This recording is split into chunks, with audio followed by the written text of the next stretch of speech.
Masih pada topik bahasan kita pagi hari ini, yakni terkait dengan Merdeka Belajar Kampus Merdeka. Tadi saya sempat bertanya juga, sempat kepotong gitu ya, terkait dengan peran dosen seperti apa. Karena memang kalau dalam program Merdeka Belajar ini, seperti yang tadi diinformasikan, mahasiswa akan bebas memilih mau kemana, apakah mau tetap belajar di kampus atau mereka mau ke perusahaan-perusahaan untuk magang, seperti itu. Dan magang menjadi pilihan yang paling banyak dipilih sama para mahasiswa.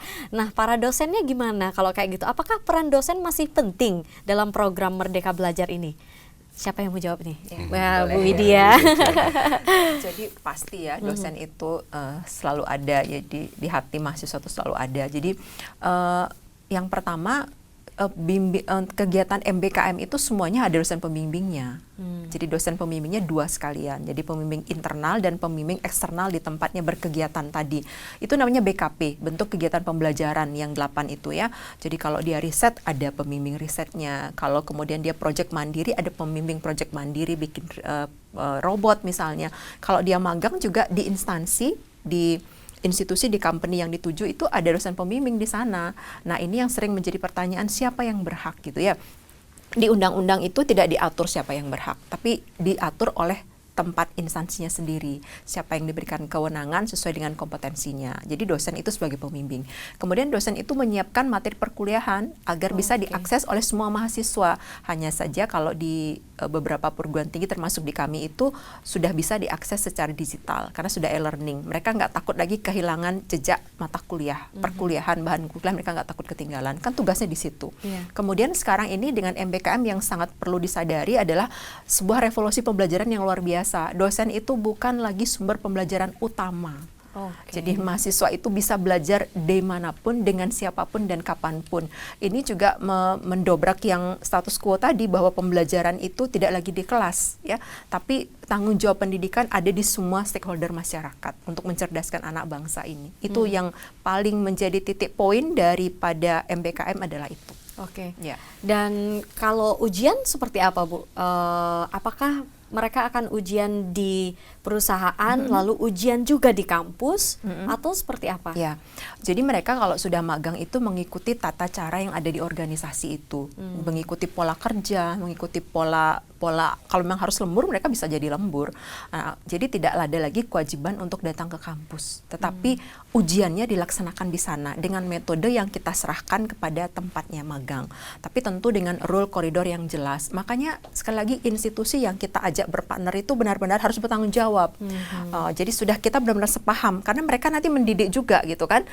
Jadi ada transfer knowledge di situ. Jadi berat juga beban mereka sebenarnya, tapi kalau dengan kesepahaman yang sudah kita bangun tentu akan berjalan ideal.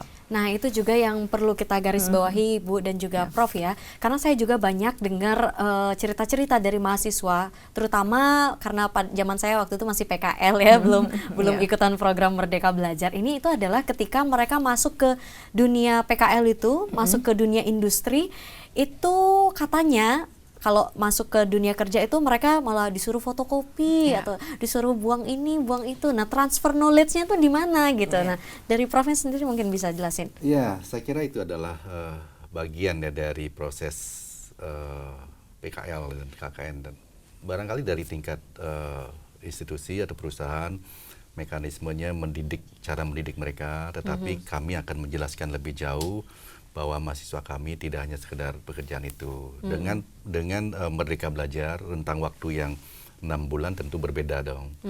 Ketika mereka mengikuti PKL ataupun KKN yang rentangnya lebih pendek, waktunya lebih pendek, tentu pembelajarannya yang mereka dapat PKL dengan mengikuti proses kegiatan magang tentu berbeda. Dan di situ dengan pemberian yang membedakan tentu adalah seperti SKS dan tentu yang 20 SKS dan hanya 3 SKS tentu sangat berbeda. Kemudian ada beberapa tadi disampaikan dengan mahasiswa yang hanya diberikan tugas hanya memfotokopi, dan saya kira itu adalah bagian mekanisme, dan kami selalu ya memantau adik-adik mahasiswa kami dan kegiatan mereka hari ini apa.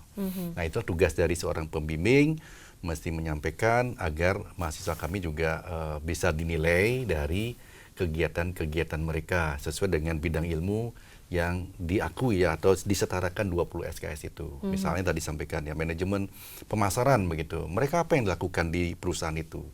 Kan dicermati. Kan mungkin hanya sekedar untuk memfotokopi tadi ya betul. Pemasaran mereka sudah melakukan promosi melalui media-media oleh perusahaan, media ya online, media sosial mereka dan seterusnya. Sehingga ada kegiatan yang membidangi manajemen pemasaran itu dan yang lainnya. Saya kira itu adalah proses pembelajaran dan diketahui juga oleh institusi atau tempat magang dari mahasiswa yang bersangkutan. Ilmunya kepake gitu Betul. jadinya Pak ya.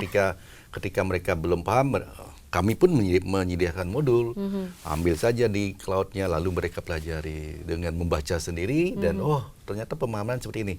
Bagaimana dengan prakteknya mereka di tempat magang? Saya kira itu sangat sinkron dan pembelajaran yang dilakukan bisa lebih efektif. Iya. Kalau PKL 1,5 bulan ya kalau nggak salah ya, Betul. 1,5 bulan. Kalau ini 20 SKS berarti 6 bulan gitu Betul. ya. Oke, baiklah. Kalau di Undiknas sendiri apa sudah berjalan program Merdeka Belajar ini, Bu? Sudah. Ya.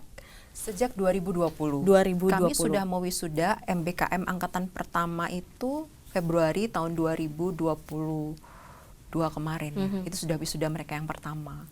Jadi di tahun 2019, mungkin saya sedikit flashback ya, 2019 itu belum ada legalitas MBKM, tapi Undiknas sudah berani melakukannya karena tuntutan industri juga. Jadi ada salah satu mahasiswa kami yang berkesempatan menang kompetisi di kontrak di salah satu institusi internasional 6 bulan. Jadi dia takut kehilangan kesempatan itu karena kesempatan kerja. Kemudian kami juga punya kepentingan, mereka membawa nama Undiknas gitu kan. Akhirnya kita sepakati ada mata kuliah yang mereka bawa ke situ. Kemudian yang kedua ada juga cerita mahasiswa kami yang tadinya cuma magang 1,5 tahun di instansi tingkat nasional, tapi kemudian karena kinerjanya bagus diminta 6 bulan. Nah akhirnya kemudian kita diminta menyesuaikan oleh instansi itu. Kenapa nggak Undiknas legalitas aja 6 bulan ini, mata kuliahnya dibawa ke sini, kami kasih pembimbing. Itu awal sebelum ada MBKM. Tiba-tiba di tahun 2020 muncul MBKM, ini luar biasa ya, jadi euforianya luar biasa. Dan sampai hari ini sudah banyak sekali mahasiswa kami yang sudah nyangkut di beberapa industri, beberapa instansi, bahkan di kontrak sudah menjadi pegawai tetap juga, karyawan tetap juga untuk di sana stay. Yang berawal dari magang. Wah, Ya. berarti respon dan juga antusias dari mahasiswa itu sangat tinggi betul. sekali Betul. untuk di Undiknas ya. Dan ada lagi pola yang sebelum MBKM 2020 itu kami sudah melaksanakan namanya bebas skripsi. Ketika mahasiswa itu mampu ya publikasi ya baik itu yang kami tentukan terakreditasi jurnal pada Jurnal Nasional Terakreditasi Sinta 1 namanya atau Sinta 2 ataupun mahasiswa itu mampu publikasi di jurnal internasional bereputasi Scopus atau Web of Science, mereka bebas skripsi. Dan itu sudah berlangsung sejak 2019. Dan ada mahasiswa yang melakukan itu, Pak? Betul, ada yang mencapai itu. Nah, dengan didamping itu dan kami berikan reward, boleh kalian tanpa skripsi. Tanpa skripsi. Dan itu bagian dari konversi dan pengakuan terhadap mata kuliah skripsi. Saya kira itu, dan sekarang lebih terbuka lagi, mahasiswa boleh memilih pembimbing. Iya. Ya mungkin zamannya Bu Dewi ya belum ya ditentukan ya. Iya. Dan kami sekarang mahasiswa diberikan kebebasan dalam memilih pembimbing sesuai dengan mereka inginkan siapa pembimbingnya, monggo. Nah itu kalau itu gimana Pak? Biasanya ada pembimbing favorit gitu ya, Bapak ini aja yang dipilih, yang ini sepi gitu. Nah itu gimana sehingga, mengatasinya? Kami melalui peraturan rektor bahwa dalam setiap semester itu kami tentukan. Misalnya begini, semester ini yang akan wisuda berapa orang sih?